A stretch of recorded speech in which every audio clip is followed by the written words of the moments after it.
você falou que você está plantando e não vai colher. Digamos que você está preparando o terreno, botando a mão no arado lá e preparando o terreno, abrindo o buraco, jogando a semente lá e preparando o solo. E aí, qual seria então para você a maior evidência de que a OPDO está cumprindo o seu propósito diante de Deus? E o que seria um fruto claro desse trabalho? Tem duas respostas para isso. A primeira resposta é o nível de pessoas se aproximando. O nível de maturidade cristã, de maturidade de vida. E a outra coisa é ver a transformação no meu cliente, que é o jovem, né? É ver realmente esse jovem sendo transformado. Legal.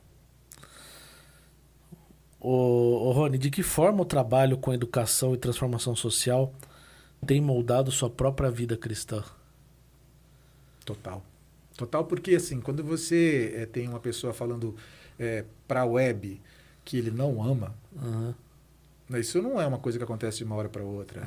Nesse processo de 1 ano e 2 meses, eu fui desnudado diante de Deus e não tive como me proteger. Eu vi o quão orgulhoso eu sou. Eu não vou dizer nem como eu era, porque orgulho é uma coisa que tem que ser mortificado todos os dias. Eu vi quão irreverente eu era, porque eu não tive referências. Então, isso me tornou irreverente. Isso não é bom. Para muitas coisas foram boas, mas para outras não são. E esse processo, ele é um processo dolorido. Até mesmo o não ter condições hoje e tal, como eu falei, buscando o volume morto, eu enxergo como uma ferramenta, um processo de Deus de purificação, de dizendo assim, enquanto você confiar em você, você não vai fazer nada para mim, eu não dependo de você, eu não preciso de você. E aí eu tenho um quadro que eu pinto ele na minha cabeça, que ele me ocorreu uma vez no momento de oração, que é um pai e uma criança cozinhando num local, numa cozinha, e essa criança pequenininha fazendo bagunça, né, com o pai, né, e o pai cozinhando. E aí o que me ocorreu disso é o pai, ele não sabe que aquela criança não vai conseguir acrescentar nada na receita de positivo. A chance de estragar a receita é muito grande. Vai fazer bagunça, vai sujar tudo, mas é a companhia. Então, o que Deus me passou através dessa pintura que eu fiz na minha imagem aqui, é que assim, eu preciso simplesmente confiar que é Ele que conduz todas as coisas, é Ele que faz. Da mesma forma como quem derrubou o Golias foi Deus em última análise, ele sentiu prazer em permitir com que aquele pequenino usasse a funda e derrubasse para cumprir o projeto dele. Aliás, a coisa mais extraordinária de Deus é Ele usar seres humanos frágeis como nós para fazer a missão dele, né? Ele não precisa da gente, mas Ele insere a gente dentro dos seus propósitos. Quais são as práticas espirituais ou convicções que fortalecem você a partir da vivência diária com o Instituto?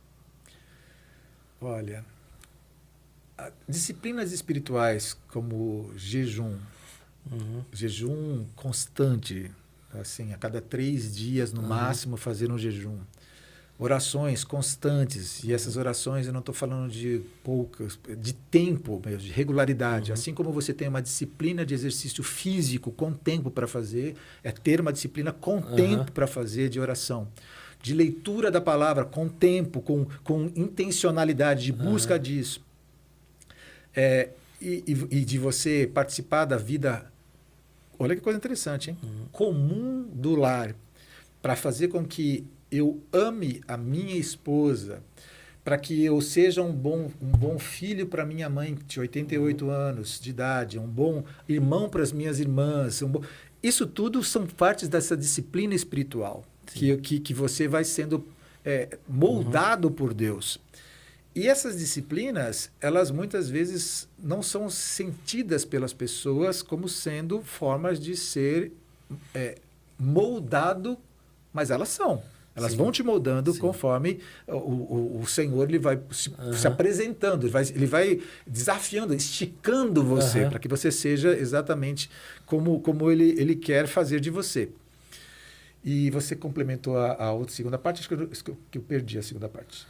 Práticas e convicções que... Convicções. Tem uma coisa que eu acho que é interessante. Quero trazer à memória aquilo que me dá esperança. Eu sempre gosto de relembrar o sobrenatural de Deus na minha vida natural ao longo da minha existência em Cristo. Eu sou cristão há 32 anos de idade e aconteceram episódios na minha vida que, assim como está acontecendo agora, exatamente iguais, houveram desafios e propostas que eu estou sendo submetidos a ela e eu vejo a resposta de Deus no passado. Então, aí eu digo, aquele que fez, fará. Aquele que me conduziu daquela forma, me conduzirá. E uma outra coisa também no trazer à memória, é também trazer à memória os erros que eu cometi no passado.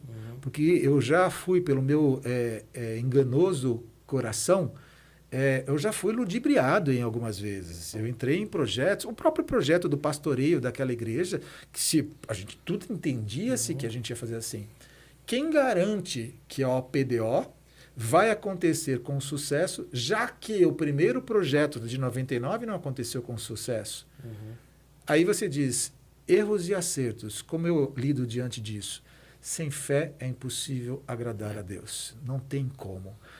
E fé não é aquilo que eu vejo, é aquilo que eu creio. E aí, nesse momento, o que eu faço é dizer o seguinte, o que agrada mais o coração do Senhor?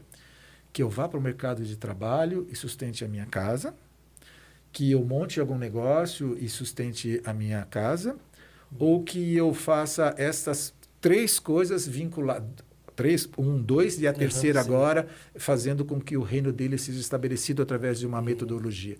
Faz mais sentido para mim. Então, eu espero que isso faça mais sentido para Deus. Vai dar certo ou não? Só daqui a um tempo a gente vai poder dizer.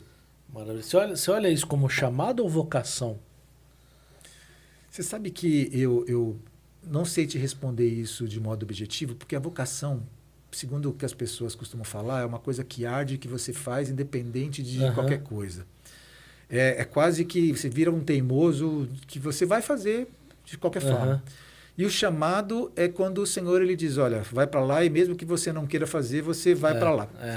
Eu acho que tem um pouco dos dois, talvez um pouco mais de vocação, talvez um pouco mais de vocação. Mas aí eu tenho medo. Eu tenho medo de ser teimoso. Eu tenho medo de estar sonhando coisas que não é o sonho de Deus. Eu tenho medo de estar implementando alguma coisa que sou eu que estou querendo fazer isso. E aí eu sou desafiado muitas vezes, tentado, a palavra é essa, até de ser um pouco como Gideão, né? Molha aqui o novelo de lã, agora seca. E Deus não age assim. Pelo menos comigo ele não age desse jeito. O Senhor, toda vez que eu fico nessas encruzilhadas de fé, ele simplesmente se cala e eu fico olhando para Deus e falando para o Senhor e me lembro claramente de que sem fé é impossível agradá-lo. E o medo não é ruim não, viu? Assim, É bom também. Desde que você saiba ir na fonte. Sim. Eu vou na fonte, inclusive. Ô, Rony, uma última pergunta antes de um bate-pronto. Qual o seu maior desafio como discípulo de Jesus à frente do Instituto e como alguém que deseja impactar a sociedade através da educação? E se você pudesse resumir sua oração mais frequente, qual seria? A oração mais frequente, eu vou começar de trás para frente, tá? A oração mais frequente é: faz em mim o que o Senhor quer fazer. Molda em mim o que o Senhor quer fazer. E aí, qual que é o maior desafio disso daí?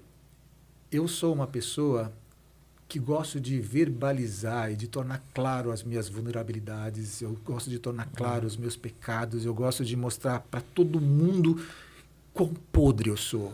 Quão indigno eu sou.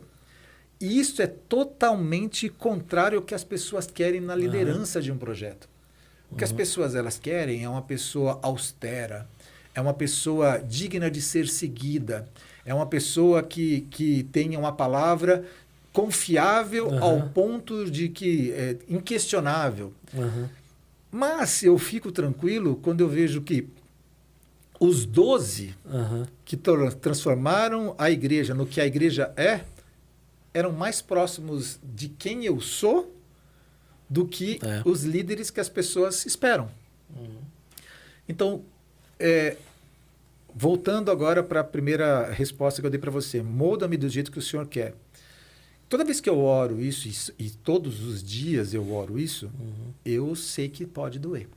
E eu sempre falo para Deus, eu não quero sofrer, mas cumpra em mim a tua vontade.